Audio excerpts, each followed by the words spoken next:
Good morning, good afternoon, good evening, good night. Evolutionary school के perspective या conceptual developmental dimension की हमने आप लोगों के बीच में चर्चा की है।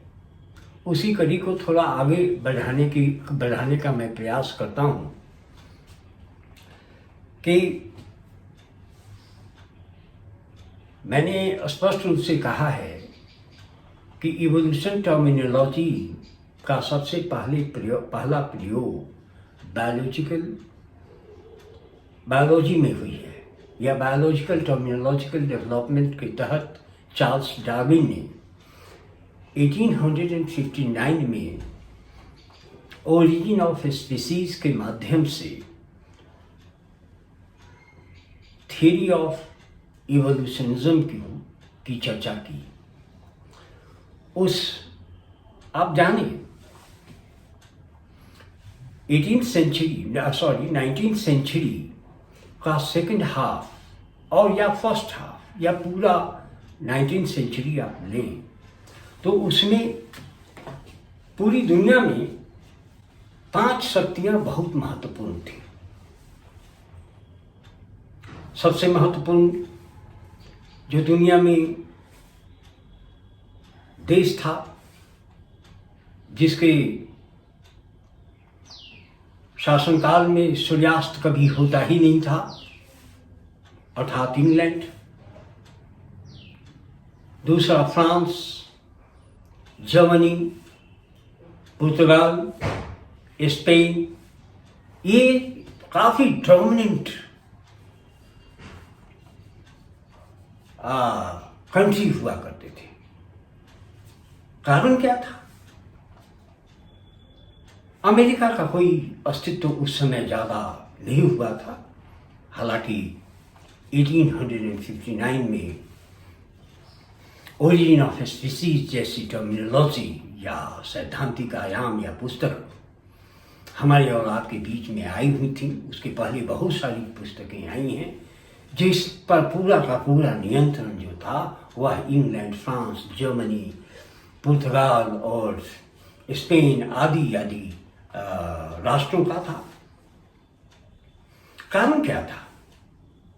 कारण ये था कि पूरी दुनिया को इन राष्ट्रों ने अपना उपनिवेश बना लिया था। ऐसी स्थिति में 1829 में अर्थात जब उपनिवेशवाद और साम्राज्यवाद की धारा काफी तीव्र गति से बढ़ने लगी तो पूरा विश्व जो है इन 5-7 राष्ट्रों के बीच की संपत्ति बन गई। भारत भी संपदा बन गया, उपनिवेश बन गया। इंग्लैंड का, फ्रांस का, सम एक्सटेंट पुर्तगीज भी हम पर शासन करना शुरू कर दिए। हमारे कई सेक्टर जो हैं, एरियाज जो हैं, उस पर पुर्तगाल का नियंत्रण हो गया। अर्थात हम गुलामी की एक ऐसी जंजीर से, या मैं अब ये हमारा राष्ट्र केवल नहीं, पूरा विश्व है, एक गुलामी की जंजीर से गुजरना शुरू कर दिया। उपनिवेशवाद, दासवाद की व्यवस्था का एक दूसरा प्रतिबिंब के रूप में हमारे और आपके बीच में आया और इसका डेवलपमेंट जो है घोर पूंजीवादी अर्थव्यवस्था के विकास के कारण हुआ। भारत जो कभी सोने का चिड़िया कहा जाता था या भारत जो आर्यावर्त के रूप में स्थापित था और 750 एडी तक पूरी दुनिया को एक वैज्ञानिक शक्ति देने का जो कार्य भारत करता था वही कार्य जो है यूरोप ने करना शुरू कर दिया। लेकिन भारत के दृष्टिकोण में कभी शोषण की प्रक्रिया नहीं आई। लेकिन जो यूरोप में विकसित हुआ और जो कालांतर में अमेरिका में विकसित हुआ, वह जो है वह समाज को खोखला बनाने का कार्य शुरू कर दिया। इसी धारा के तहत जो वैज्ञानिकता के अंतर्गत ओरिजिन ऑफ स्पीसीज के माध्यम से चार्ल्स डार्विन ने बायोलॉजिकल डेवलपमेंटल डायमेंशन की तस्वीर खींची, उसी तस्वीर को खींचने का समाज विज्ञान में समाजशास्त्र ने पहला प्रयास किया। और यह प्रयास जो है प्रत्यक्षवाद की वैज्ञानिकता की धारा से अपने आप को जोड़ा, समाज में घटने वाली प्रत्येक घटनाओं का अध्ययन किया। आपको पता होना चाहिए, जानकारी होगी कि मूल रूप से उपनिवेशवाद और साम्राज्यवाद की धारा के होड़ में फ्रांस और इंग्लैंड के बीच और फ्रांस और जर्मनी के बीच घोर वैमनस्यता की स्थिति उत्पन्न हो गई। अर्थात यह 18th century 19th century queen Victoria का समृद्धि का काल माना जाता था।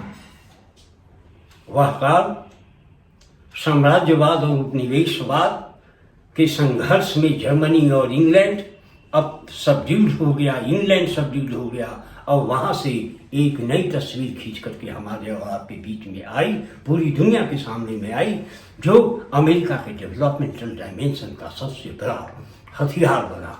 और अब्राहम लिंकन को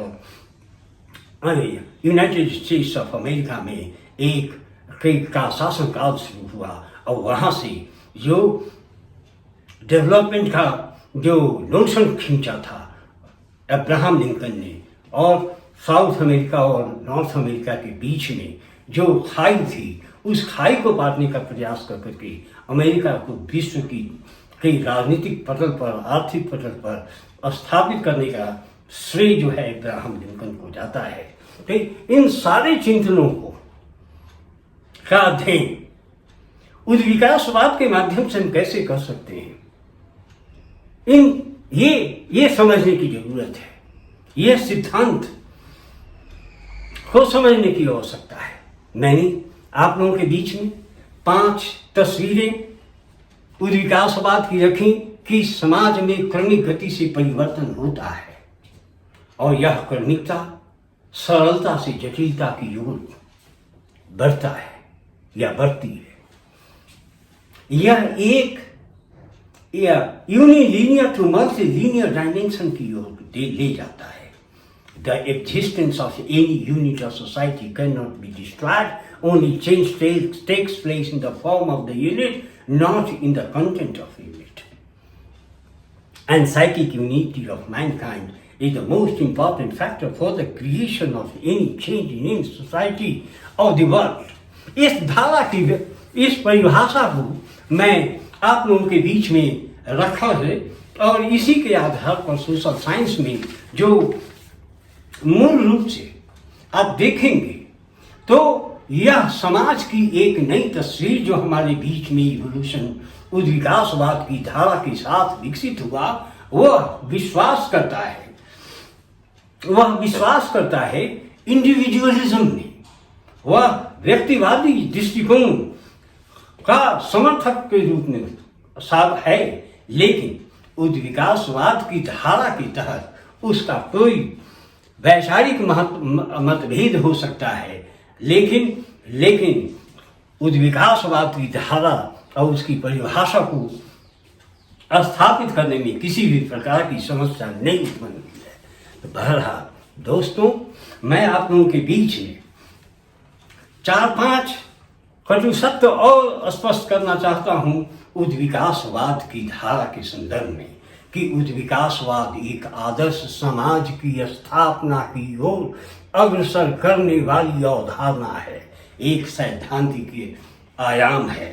दूसरी बात यह भी स्पष्ट करना चाहता हूं कि उद्विकासवाद सामाजिक संग्रहों की प्रक्रियात्मक फंक्शनल सब सिस्टम में लगातार होने वाले विभेदीकरण की एक प्रक्रिया है। तीसरी बात, मैं आप लोगों के बीच में उद्विकासवाद की धारा के तहत theoretical diagram of the division of labour का डेवलपमेंट होता है।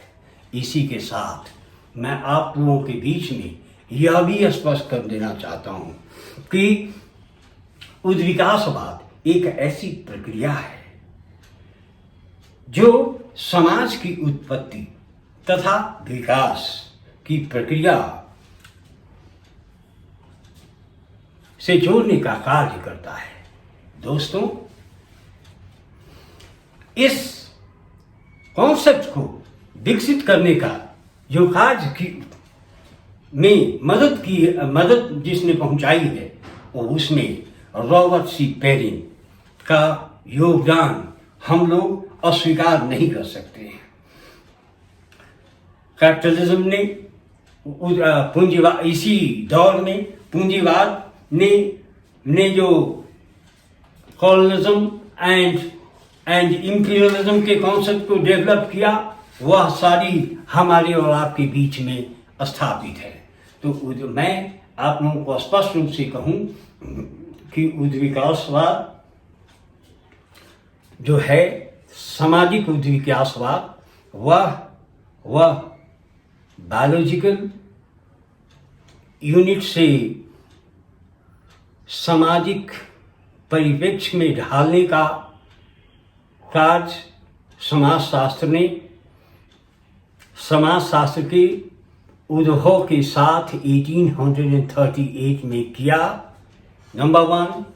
नंबर 2, इसको विकसित करने में Auguste Comte, Herbert Spencer, L H. Morgan, W G. Sumner, William Graham Sumner, Ferdinand Tonnies, Ward and different theoretician जो हैं, काफ़ी दूर तक कार्य किया है।